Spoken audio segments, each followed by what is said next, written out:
हम नया chapter start करने वाले हैं। मैं आपको पहले एक बात बता दूं, the most confusing chapter of this book, the most confusing chapter of this book we are going to start. लेकिन अगर हम स्लोली चलेंगे, धीरे धीरे चलेंगे, बातों को समझेंगे, तो पिछला चैप्टर आई होप आपको समझ आ गया होगा। पिछले चैप्टर में जो हमने पढ़ा प्रोडक्शन फंक्शन के अंदर, वो आपको कुछ हद तक समझ आया होगा, एटलीस्ट 90% तो आ गया होगा। डिवीजन करोगे तो 100% भी आ जाएगा, फाइन। लेकिन ये चैप्टर आप देख रहे हो, इसमें टॉपिक कितने हैं टोटल? 10 टॉपिक हैं, और ये 10 के 10 टॉपिक जो हैं, ये आपसे अब सेक्रीफाइस मांगेंगे, ये आपसे अब वो बलिदान मांगेंगे जिसमें आपको बैठ के सीरियसली को पढ़ना होगा, नहीं तो फिर आपको ये समझ में नहीं आएगी। तो सबसे पहले हम पढ़ेंगे what is the meaning of cost in economics. Eco में मीनिंग ऑफ कॉस्ट क्या है ये पढ़ेंगे, नॉर्मल सी बात है। फिर difference between fix cost and variable cost. दो तरह की कॉस्ट होती है, एक वो जो फिक्स और दूसरी वेरिएबल। आप समझ गए ना, वेरिएबल फैक्टर फिक्स फैक्टर आपने पीछे पढ़ा था। फिर explain the meaning and types of short run cost. हम शॉर्ट रन के बारे में ही पढ़ते हैं, वो कौन कौन सी कॉस्ट है शॉर्ट रन के अंदर हम पढ़ेंगे, ठीक है जी। Relation between TVC means total variable cost, total fixed cost and total cost, इनके बीच में relation. Explain the meaning of ATC, average total cost और एवरेज कॉस्ट, ये एक ही बात है। Relation between AFC, average fixed cost, average variable cost and average total cost. फिर डिफाइन मार्जिनल कॉस्ट। ऐसा हो नहीं सकता कि मार्जिनल ना आए, मार्जिनल हर जगह पूछ जाता है, चाहे वो एमसी है चाहे वो एमपी है, हर जगह मार्जिनल है। फिर relation between MC means marginal cost, average variable cost and average cost. Relation between TC, total cost and marginal cost. Relation between TVC, total variable cost and marginal cost. ये सब नाम आप सीख जाओगे, जब हम चैप्टर में जाएंगे तो आप नाम सीख जाओगे। लेकिन मैं आपसे पहले बोलता हूं, इस चैप्टर को आई रिक्वेस्ट यू पीपल साथ साथ पढ़ना। अगर आप इसको एक दिन छोड़ के अगले दिन पढ़ने की बात करोगे, फिर ये चैप्टर आप पकड़ में नहीं आएगा। हम उस स्टेज पे खड़े हैं पढ़ाई की, चाहे वो अकाउंट्स हो चाहे वो इकोनॉमिक्स हो, हम उस स्टेज पे खड़े हैं जहां अब साथ साथ पढ़ने का और बार बार पढ़ने का वक्त आ चुका है। मैं ये पहले कभी रिक्वेस्ट नहीं करता था। हम अकाउंट्स में भी उस स्टेज पे खड़े हैं जहां हम बीआरएस कर रहे हैं, बैंक रिकंसिलिएशन स्टेटमेंट, जहां पे अब हमें साथ साथ पढ़ना होगा। अब हम छोड़ नहीं सकते पढ़ाई। और इकोनॉमिक्स में भी इसके पिछले चैप्टर से, प्रोडक्शन फंक्शन से, हम ऑलरेडी वहां पहुंच चुके उस स्टेज पे where we have to study on a daily basis now, we can not leave. और छुट्टी तभी करो अगर बहुत ज्यादा जरूरत है, नहीं तो फिर मत करो, ठीक है जी। चलो सबसे पहला टॉपिक स्टार्ट करते हैं, meaning of cost in economics. मैं डिटेल में लिखवाता हूं। पहली बात, अगर हम कॉस्ट की बात करें ना हिंदी में, there is a difference between price and cost. बहुत सारे लोग कंफ्यूज हो जाते हैं। प्राइस का मतलब होता है कीमत, और कॉस्ट का मतलब होता है लागत, ठीक है। हिंदी में से कहते हैं कितने का पड़ा, that is the cost of something. कितने का बेच रहे हो, that is the price of something. आप जब दुकानदार के पास जाते हो और पूछते हो भैया ये कितने का है, सुना कभी आपने? ये देखो दुकान पे पड़ा है सामने, आप पूछते भैया ये कितने का है, तो क्या पूछा आपने? प्राइस। अगर आप पूछोगे भैया ये आपको कितने का पड़ा, तो क्या हो जाएगा? तो समझ लो डिफरेंस आप, जैसे difference between price and cost. समझना इस बात को। कॉस्ट का मतलब होता है लागत, किसी चीज को बनाने में कितना पैसा लगा, सिंपल। इंग्लिश लैंग्वेज में बात की जाए तो बात बहुत लंबी है, लेकिन अगर लेमैन की लैंग्वेज में बात करें तो किसी चीज को बनाने में कितना खर्चा आया, वो उस चीज की क्या होती है, बस इतना सही है। समझ गए बात? और लिखो। अब लिखना स्टार्ट करते हैं पहले वाले टॉपिक से, फर्स्ट टॉपिक से।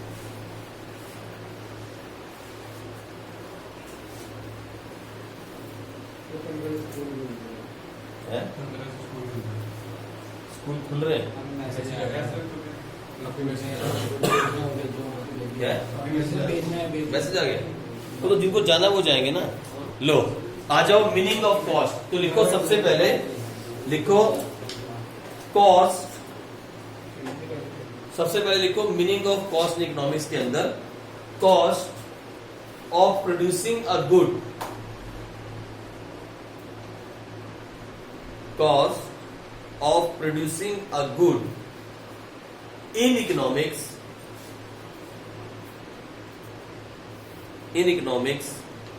is the sum of all the direct and indirect expenditure, all the direct and indirect expenditure on input, on inputs, including a certain level of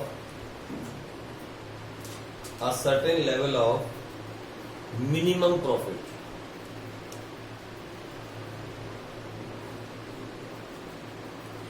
अब देखो ना, तीन बड़े बड़े वर्ड आ गए।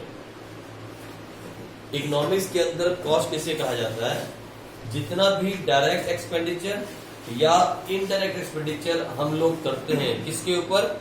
इनपुट क्या होते हैं? जिनको लगा के प्रोडक्शन होती है, इनपुट्स के ऊपर, प्लस उसमें ऐड कर दो certain level of minimum profit. तो तीन वर्ड अंडरलाइन करो, डायरेक्ट एक्सपेंडिचर, इनडायरेक्ट एक्सपेंडिचर और मिनिमम प्रॉफिट। अब ये तीन नए वर्ड हैं आपके लिए। सर, जो यहाँ पे हम मिनिमम प्रॉफिट लगा देंगे तो प्राइस जो बताएंगे दुकानदार, उसमें भी तो प्रॉफिट लगाएंगे। तो ऑलरेडी इंक्लूड होता है ना उसके अंदर। किसी दुकानदार को बोलते हुए सुना तूने आज तक?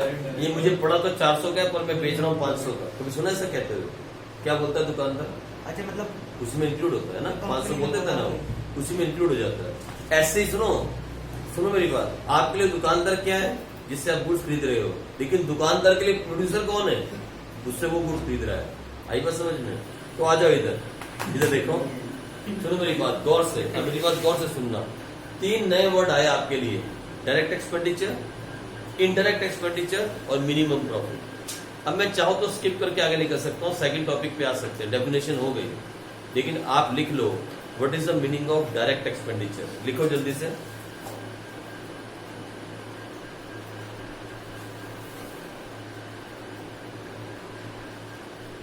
The direct expenditure means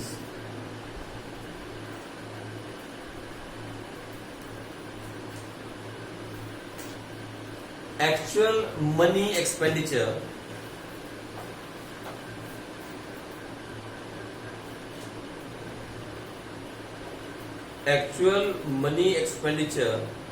on inputs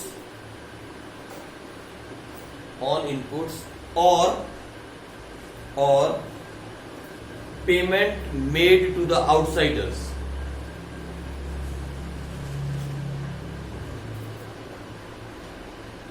Payment made to the outsiders for having their factor service.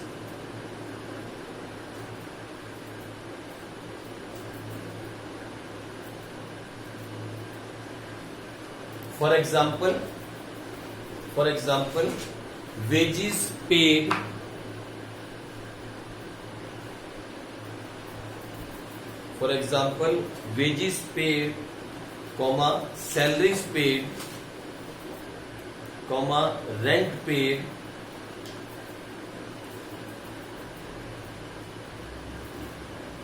comma payment for raw material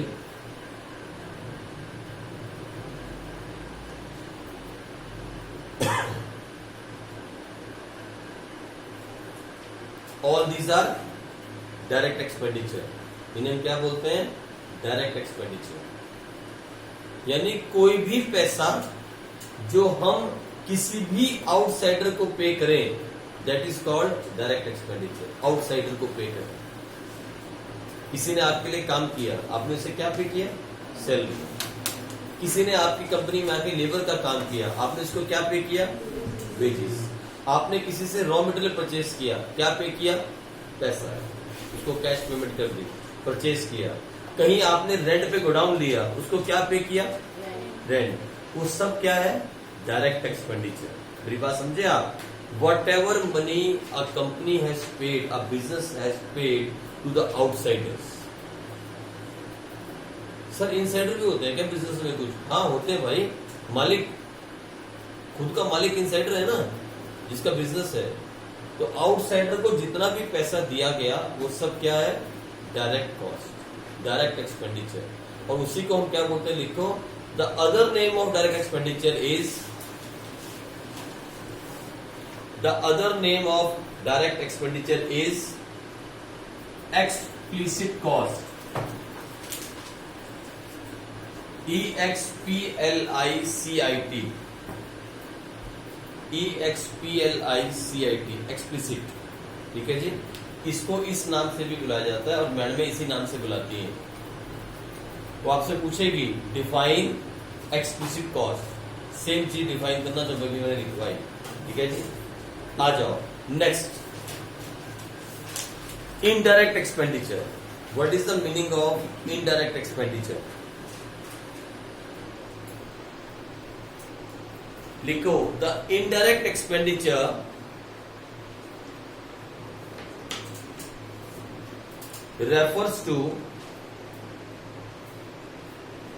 refers to the estimated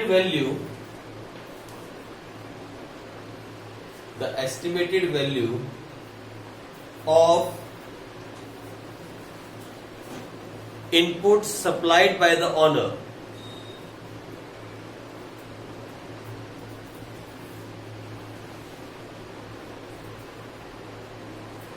which do not find a place in books of accounts.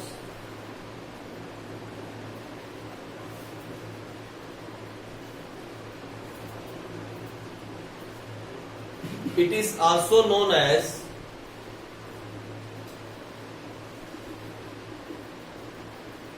implicit cost.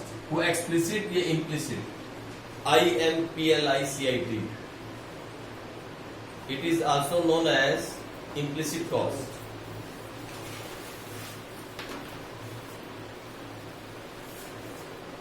ठीक है जी। अब देखो, explicit समझ में आ गई आपको, ये वाली कॉस्ट समझ में आ गई।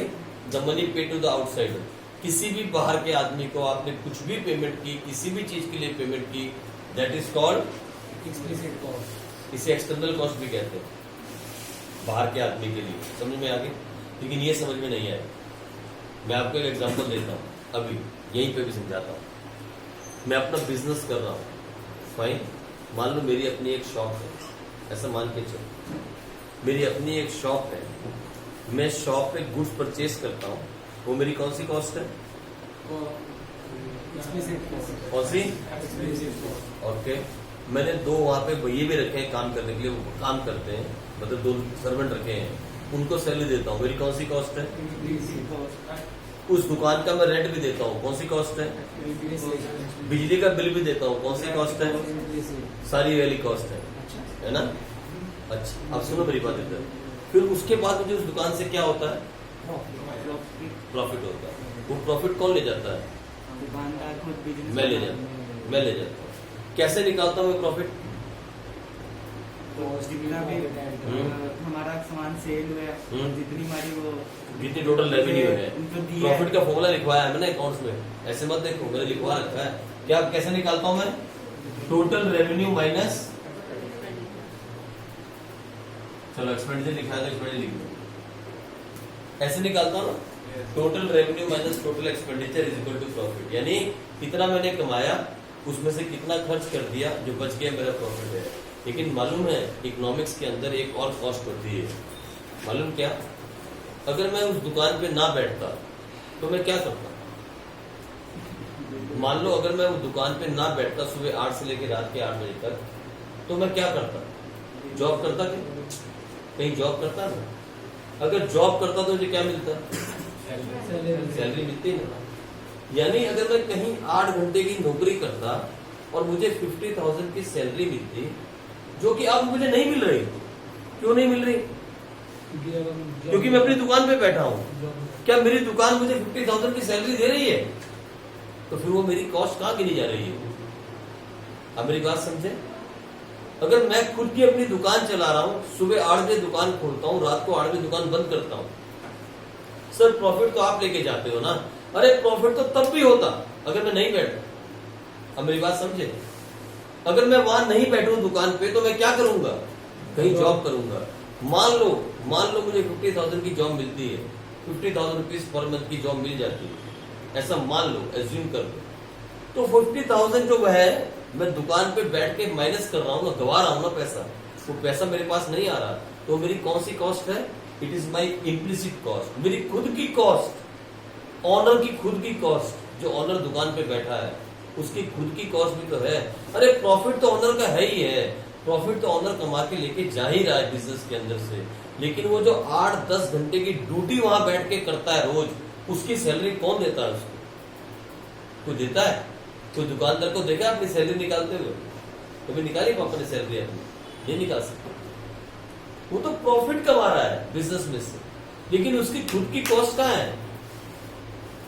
अगर यही काम कहीं बाहर 8 घंटे करो तो 50,000 की सैलरी मिलती है। सर अगर दुकान से 50,000 की सैलरी निकालेंगे तो प्रॉफिट माइनस में चला जाएगा, लॉस हो जाएगा। सही मायने में वही अकाउंटिंग है, लेकिन फिर वही बात, अकाउंट्स की भाषा में इस कॉस्ट को कहीं रिकॉर्ड नहीं किया जाता। अभी लिखवाया ना मैंने, it is not recorded in the books of accounts. हम इस कॉस्ट को कहीं रिकॉर्ड नहीं करते अकाउंट्स के अंदर, लेकिन इकोनॉमिक्स में इस कॉस्ट को कॉस्ट माना गया है। It is called the cost of the owner, खुद मालिक की कॉस्ट। मालिक जो दुकान पे रोज सवेरे 8 बजे आके दुकान खोलता है और 12 घंटे तक दुकान पे बैठा रहता है, गर्मी हो चाहे उसके बाद तूफान हो, आंधी हो, सर्दी हो, हर सीजन के अंदर 12 घंटे वो दुकान पे बैठा रहता है। वही 12 घंटे अगर वो कहीं बाहर काम करता तो जितने पैसे उसको मिलते, that cost, that money is called implicit cost. अब समझ गए मतलब? तो लिखो for example the salary for the service of honor, salary for the service of honor। दूसरा एग्जाम्पल, इंटरेस्ट ऑन कैपिटल।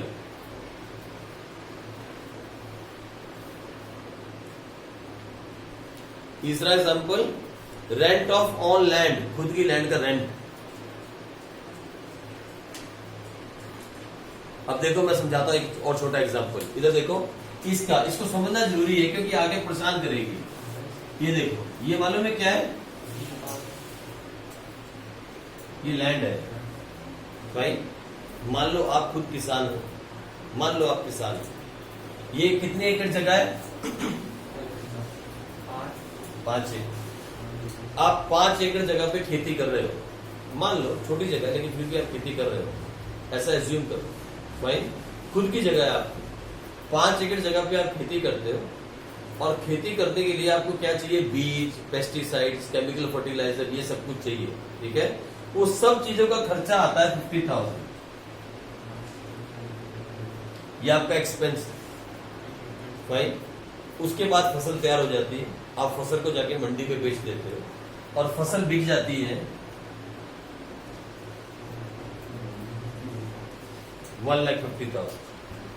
आपने क्या कहा? कितना प्रॉफिट हुआ आपका? 1,00,000। यही तो गड़बड़ है, यही तो गड़बड़ है, यही तो कैलकुलेशन हिंदुस्तानी समझ नहीं पाते, यही तो गड़बड़ है।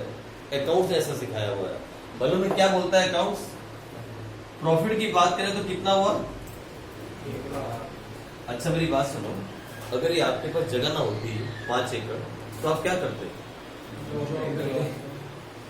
जॉब करते, कहीं जॉब करते। कितने की जॉब करते? कम से कम 30, 40, 50 हजार वो डालिए आपने इसमें कॉस्ट। फिर 1,00,000 का प्रॉफिट नहीं है, उसको माइनस करो, फिर देखो कि लॉस में चले गए। इसलिए अकाउंट्स की बुक में उसको एंटर नहीं किया जाता। अच्छा छोड़ो जॉब को, मान लो अगर आप ये जगह आप किराए पे लेते हैं, मालूम है ठेके पे जगह ली जाती है। अगर आप इस जगह को ठेके पे लेते हैं 5 एकड़, तो कितना ठेका देते? कितना ठेका एक साल का? 32,000। तो 5 एकड़ तो कितना होता? ऑलमोस्ट 1.5 लाख लगा लो ना, मोटा मोटी राउंड फिगर में 1.5 लाख। माइनस करना 1.5 लाख इसमें से, बचा कुछ? लॉस में चले गए ना आप। तो इसीलिए इम्प्लिसिट कॉस्ट वो कॉस्ट है जो खुद मालिक की कॉस्ट है।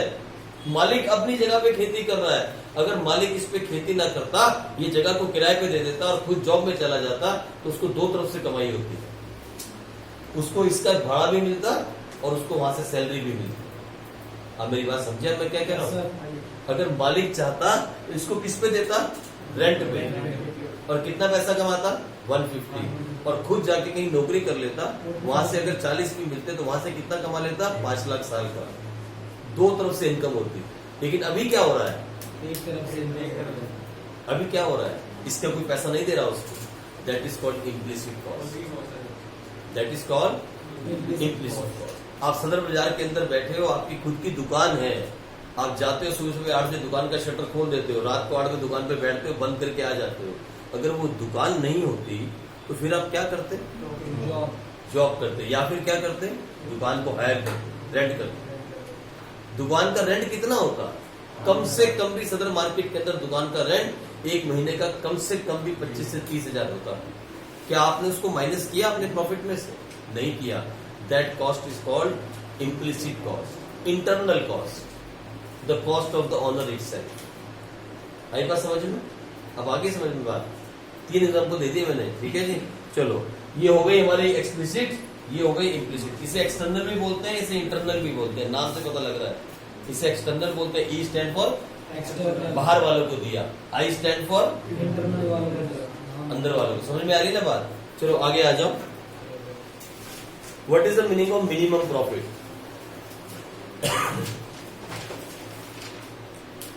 मिनिमम प्रॉफिट रेफर्स टू, लिखो, minimum profit refers to that amount of profit, that amount of profit which a firm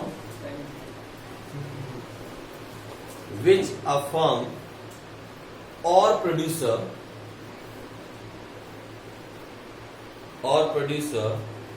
must get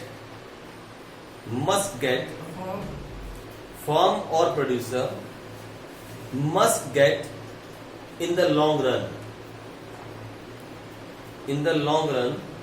to continue the production.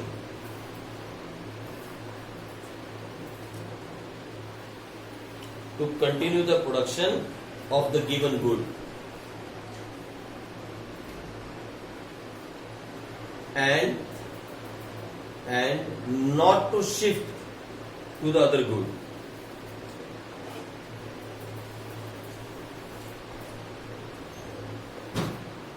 Minimum profit is also known as normal profit.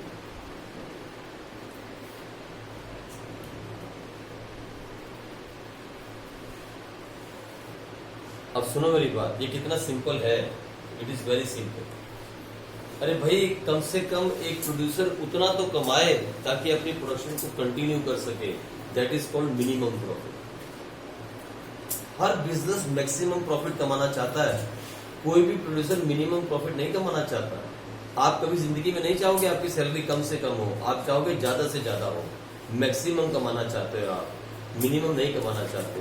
लेकिन minimum वो profit है, normal profit वो profit है जो कम से कम एक business को जिंदा रखने के लिए चाहिए। एक बिजनेस मालूम है जिंदा कब रहता है? जहां पे एटलीस्ट उसको होने वाला प्रॉफिट और उसको होने वाले खर्चे आपस में एक दूसरे को कवर कर रहे हैं, तब तक एक बिजनेस जिंदा रहता है। एक बिजनेसमैन तब तक बिजनेस बंद नहीं करता जब तक उसके के सारे खर्चे उस बिजनेस में से कवर हो रहे हैं, और उसी को कहते हैं मिनिमम प्रॉफिट। जिस दिन बिजनेस में पैसा जेब से निकाल के डालना पड़ जाए, उस दिन बिजनेस को बंद करना पड़ता है। उसे हम क्या बोल देते हैं? वो मिनिमम से नीचे चला गया, लेस देन मिनिमम प्रॉफिट। आप समझे मेरी बात? तो minimum profit is at least that much profit which helps the producer to continue the business, ताकि बिजनेस बंद न करना पड़े। ठीक है जी। आगे इसके बारे में हम फिर पढ़ेंगे, वहां पे मैं इसको फिर पढ़ाऊंगा एक बार, एक और टॉपिक इसके अंदर पढ़ेंगे। ठीक है जी। चलो आज के लिए आपके पास इतना ही है, आगे बढ़ते जाएंगे और कल आगे बढ़ेंगे इसके बारे में।